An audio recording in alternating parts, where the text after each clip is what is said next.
Assalamualaikum warahmatullahi wabarakatuh. Kami dari kelompok 11 menyampaikan video pembelajaran Kesultanan Ternate. Perkenalkan, nama saya Malika Claris Martamesia, absen 20. Perkenalkan, nama saya Sarah Muhammad Dimas, absen 20. Nama saya Maulana, absen 4. Kesultanan Ternate. Kesultanan Ternate terletak berada di antara Sulawesi dan Papua atau yang biasa dikenal dengan Pulau Halmahera, Maluku Utara. Ternate termasuk kota yang terhitung tua karena sudah berdiri sebelum abad pertengahan dan menjadi pusat peradaban Islam terbesar di Nusantara Timur pada zamannya. Kota Ternate juga pernah mendapatkan julukan Al-Mulukiyah sebab selain menjadi pusat peradaban Islam juga menjadi pusat pemerintahan dan pusat perdagangan. Sumber dan bukti Kesultanan Ternate. Sumber tertulis. Catatan perjalanan Tom Paris menurutnya hanya Sultan bin Akrallah saja yang memiliki gelar raja dan sultan. Buku karya Antonio Galvao, ia menyatakan bahwa raja-raja di Maluku termasuk Tidore dan Ternate masuk Islam di tahun 1460 sampai 1465 Masehi. Sumber benda. Kompleks pemakaman para raja Ternate, singgasana, mahkota, tongkat, kebesaran, pedang, tombak, topi, militer, dan baju besi milik Kesultanan Ternate. Terdapat benteng-benteng seperti Benteng Senata, Lucia, Santo Paulo, dan lain-lain. Sejarah Kesultanan Ternate.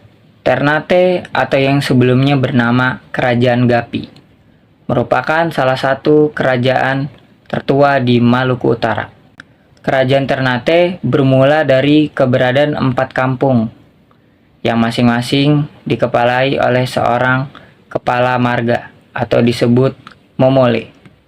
Kemudian 4 kampung tersebut sepakat membuat kerajaan, tetapi kala itu raja dan rakyatnya belum diketahui agamanya. Setelah dilakukan musyawarah, para momole sepakat menunjuk Momole Chiko sebagai Raja Momole. Chiko resmi menjadi raja pertama Kerajaan Ternate dengan gelar Baab Mashur malam sejak 1257 Masehi. Sejarah Kesultanan Ternate yang kedua, yaitu tidak ada catatan yang menyatakan kapan awal Islam masuk ke Ternate. Namun, Kolano marhum merupakan Raja Ternate pertama yang memeluk agama Islam setelah mendapatkan petunjuk dari ulama Islam asal Minangkabau, Datu Maulana Husain pada tahun 1465 Masehi. Ternate memeluk agama Islam sejak abad ke-13 Masehi dari pedagang Arab, dan Islam mulai berkembang di Ternate pada abad ke-15 Masehi. Pada abad ke-15, Sultan Zainal Abidin dan Kesultanan Ternate menjadikan Islam sebagai agama resmi kerajaan dan meninggalkan gelar Kolano serta menggantinya dengan Sultan dan membentuk lembaga kerajaan sesuai syariat Islam. Raja-raja Kesultanan Ternate. Yang pertama ada Baab Mashur Malamo pada tahun 1257 sampai 1277 Masehi. Ia merupakan raja pertama sekaligus pendiri kerajaan Ternate. Yang kedua ada Sultan Zainal Abidin pada tahun 1486 sampai 1500 Masehi. Ia merupakan salah satu raja terkenal yang meresmikan agama Islam di kerajaan Ternate.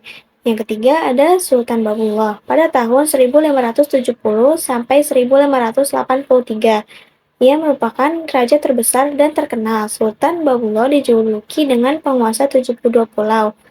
Dan juga ada Sultan Muhammad Utsman Shah pada tahun 1902 sampai 1915 Masehi. Ia merupakan raja terakhir Kesultanan Ternate.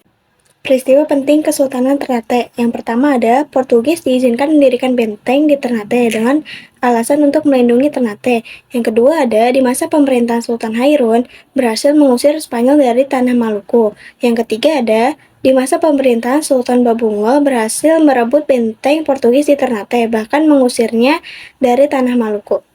Keruntuhan Kesultanan Ternate. Kesultanan Ternate mulai melemah peninggalan Sultan Babullah. Sultan Babullah adalah pemimpin yang membawa Kesultanan Ternate ke puncak kejayaan dan sanggup mengusir Portugis pada 1575.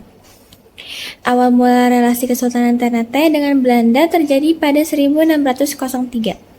Kesultanan Ternate terpaksa meminta bantuan Belanda karena berulang kali menelan kekalahan dari Portugis. Portugis yang pernah diusir oleh Kesultanan Babullah kala itu melihat kekuatan Kesultanan Ternate mulai melemah dan bergabung dengan Spanyol yang berkedudukan di Filipina untuk menguasai Maluku. Pemimpin Kesultanan Ternate saat itu, Sultan Said Barokat Shah, ditangkap dan diasingkan ke Manila. Kesultanan Ternate terpaksa meminta dukungan dari VOC atau Belanda untuk melawan pasukan gabungan Portugis dan Spanyol, meskipun dengan kompensasi yang amat besar. Berkat bantuan Belanda, Portugis dan Spanyol dapat dipukul mundur. Tanggal 26 Juni 1607, Mudafar Shah I selaku Sultan Ternate yang baru harus menandatangani kontrak dengan VOC sebagai imbalan atas bantuan yang diberikan untuk melawan Portugis dan Spanyol. Dengan perjanjian itu, VOC berhak memonopoli perdagangan di Ternate dan beberapa daerah di Maluku lainnya. Di tahun yang sama, VOC membangun benteng Orange di Ternate. Benteng ini merupakan benteng pertama Belanda di Nusantara. Hingga akhirnya, setelah sekian lama dipimpin oleh Sultan yang tunduk terhadap Belanda, muncul sosok pemimpin Kesultanan Ternate yang berani menentang penjajah, yakni Muhammad Nurul Islam atau yang lebih dikenal dengan nama Sultan Sibori. Sultan Sibori melancarkan perlawanan terhadap Belanda dengan menjalin aliansi dengan Kesultanan Mindanao atau Filipina bagian selatan. Namun perjuangan ini gagal karena Belanda sudah menguasai banyak wilayah strategis milik Ternate sebagai akibat dari berbagai perjanjian yang disepakati sultan-sultan sebelumnya. Tanggal 7 Juli 1683, Sultan Sibori menyerah. Diasingkan ke Batavia dan terpaksa menandatangani perjanjian dengan VOC yang menandai tamatnya kedaulatan Kesultanan Ternate. Peninggalan Kesultanan Ternate. Istana Kesultanan Ternate. Benteng Toluco. Masjid Jami Kesultanan Ternate. Pemakaman Sultan Ternate. Mahkota Sultan Ternate. Senjata perang Kesultanan Ternate. Sekian dari kelompok kami. Wassalamualaikum warahmatullahi wabarakatuh.